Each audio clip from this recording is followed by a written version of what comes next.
Welcome, everybody, to another episode of Op Watch. My name is Elias Grigoriadis, and we have another Canadian Championship edition. This time, Montreal will be heading to Hamilton to face the perennial North Cup finalists, the four-time winners, the current defending CPL champions of the season, the Forge FC. With us here is Canadian Soccer Daily's Thomas Hewitt. Thomas, thank you so much for stopping by. How you doing? Good, thanks. I guess when the show comes out, we'll have it's probably a good thing it's going to come out after the game seven tonight because there's in terms of something that's not soccer that I'll be following. There's a lot riding on that for sure. Yeah, I think. Well, I mean, Game Sevens in Toronto historically are just something that I know that you guys are not particularly fond of. I get it. Yeah, Um, some recent history, but we'll see because it's been a very good series back and forth, and Florida's no slouch, but neither is Toronto. I can't wait to see what that's going to yield. But it's gonna be a great game. let's turn our attention back to the pitch. All these honors and awards and all this history that Forge FC's managed to build up. This season has not gone as expected, though. 2 wins, 4 draws, currently sitting in fourth place. What's going on with Forge FC this year? You know, it's funny because I think I would definitely agree that they haven't been necessarily at the peak of their powers, but I mean, it's still an undefeated football club, right? And they got another win in the Canadian Championship too. I would say scoring is been a bit of an issue for them. In the offseason, a lot of drama with Benny Badibanga. He ends up not returning. And honestly, ever since Kwesi Poku was transferred last summer, it's been Forge has really been kind of trying to find a bona fide striker who can score week in, week out. They thought they had that in Brian Wright. He's only got two this season, one from a penalty and one from kind of a pretty fluky moment. And, as someone who was, watched Wright's 2 seasons at York United up close, you can see that he maybe wasn't the best choice for Forge to be their number one striker, especially with um, not having Terran Campbell or Jordan Hamilton return. But I think this Forge team is very capable of putting goals on the board. I mean, we saw in their Canadian Championship when they put up three Mobile Bully with a brace. That was pretty big. There was a few injuries earlier in the season, but Bully had a little knock. In defense, Maliko Walabi. Belawu was also injured too, and I think the amount of plays that the back line can create, which we've seen in the past, can be quite a few. Maybe is a little underwhelming. Dan Nimick, especially, hasn't been as offensively inclined as he was in Halifax. So I think it's just really a goal scoring thing right now. But I mean, they are starting to warm up to it. Nana and Poma as well. He showed some potential as a false nine last year, so I have faith they'll figure it out. But as for right now, they do go into this game kind of still trying to find their footing attacking wise. Well, I think if there's one thing Montreal fans are going to understand and relate to and empathize with, it's a club that's having a hard time scoring goals. On the Yeah. other hand, though, you do have the best defense in CPL. You've only conceded 5 goals this season. Um, what kind of work has gone into, maybe not scoring too many goals, but you're very difficult to break down this year? I think the big thing for Forge is at goalkeeper. Jassim Kaleilat is a truly elite keeper. He has some of the best reflexes I've seen of any CPL keeper. He's so good all over the net.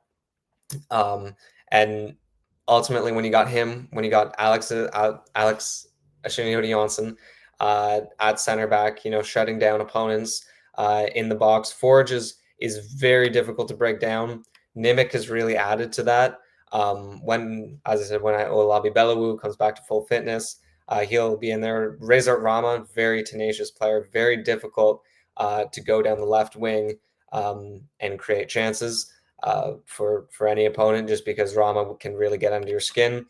I think also just even getting past the midfield can be difficult. When you got Alessandro Hajabapur in there, he can turn a play around in an instant. He's great at winning the ball off opponents, and I think Forge, they don't let you pepper Jassim Kalela with shots, but even if a team can, he more often than not he's going to make the save. So I think for them it's been really a case of just Kalela picked up right where he left off last year, which is a Golden Glove contender.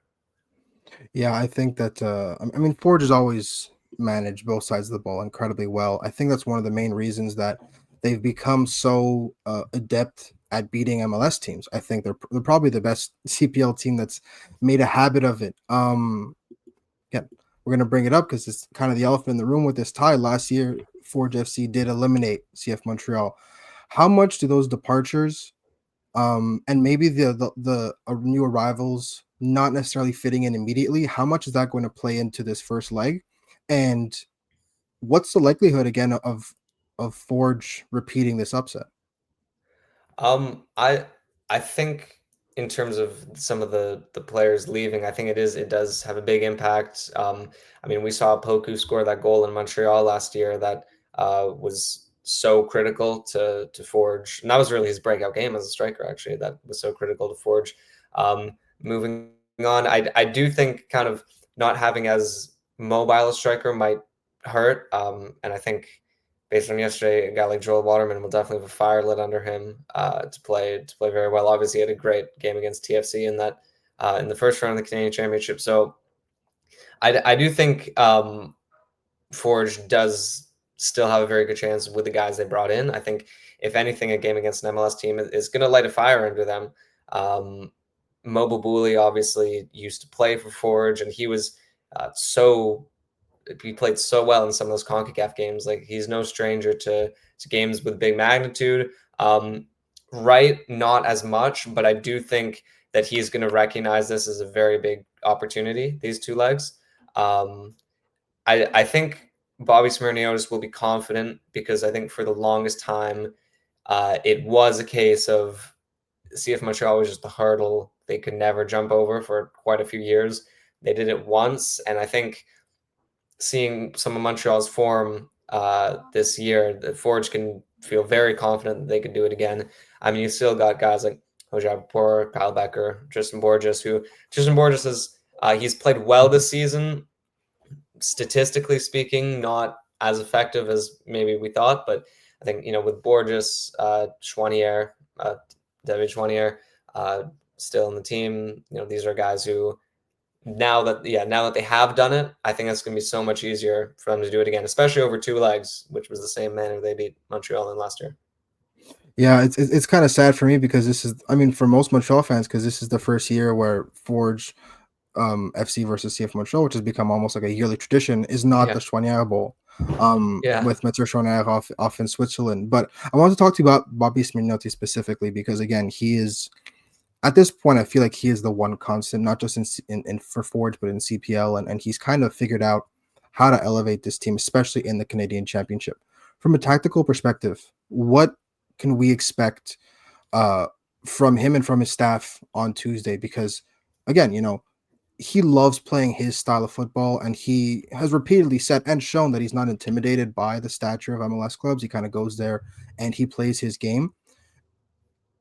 Should anybody expect any kind of variations, or is it really just the Forge that is going to show up regardless?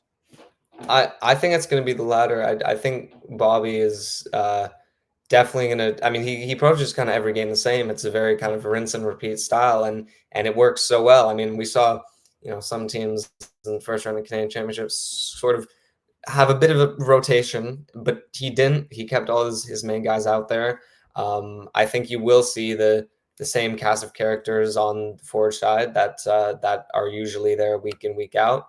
I think they're going to try to dictate possession, and I think right from the get go, I wouldn't be surprised if we see them on the front foot. I mean, we saw to bring another big Forge performance in the Canadian Championship from last year up against TFC. They scored, I think it was twice in the first 15 minutes. I do think they're gonna really go for it early on, and I think especially in situations where maybe Wright isn't able to find enough space around the center backs. I think we'll see guys like Schwanier, Borges, Becker, Noah Jensen start to pull the trigger. And I think that's going to be the right idea for Forge. I can't imagine that they're going to approach this with any sort of more relaxed style or try to sit back and attack off the counter. I think they're going to really just try to dominate in the way that they usually like to. Yeah, we talked about a lot of important players on Forge's side, some attackers that are not necessarily have found their legs yet, some defenders that are maybe picking up a bit of that slack. For you, who's one of the players that you are looking at as, their performance will decide whether or not Forge go into leg two with a lead or even a good result? That's a good question. I think I am enough to say Chouanier because I think Chouanier is someone who does get minutes week in, week out, is able to really make an impact down the right wing. But sometimes we don't see him getting just as lethal of a finish. But he is a great uh, route for Forge to go down offensively. I think we see him get a lot of the ball. We see him, capable of being really kind of shifty player, getting around defenders and such. And I think um, I think he'll probably play a bit more of a role in the box actually, if uh, especially with Wright probably needing another guy to maybe pass to play off of in the box, and I think Chouanier, a big performance from him only means good for Forge. He's got a clutch gene. I mean, he's scored in finals, he's scored in Concacaf. Uh, everything really, and I think he's made for these type of moments, but I do feel like we've gone a while without having Chouanier score in one of these big moments. So I Oh, think he's due then. Chouanier. Oh yeah, He's due for one, huh? Yeah, I don't definitely. like, even when he doesn't score or assist, he's always got a good game against Montreal. He always turns up, and he always, especially with Luca Petrasso leaving Hmm. the game on the weekend with an ankle injury. Not 100% sure he'll be fit. If they do end up rotating and Tom Pierce is at that left back role, it's a significant defensive downgrade. So, yeah, I mean, David Chanel's probably going to be one of those main men that's going to make up the bulk of the attack, I guess. Hmm. Um, let's hop right into the prediction. I want to hear what you think. Besides that Vishwanath and that right side, that's going to be very important.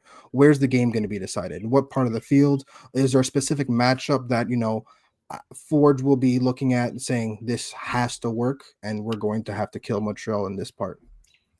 I'm really looking forward to the Montreal offense versus the Force defense. I think Mhm. Giacomo Vrioni has kind of really made a name for himself in his first weeks coming back from injury.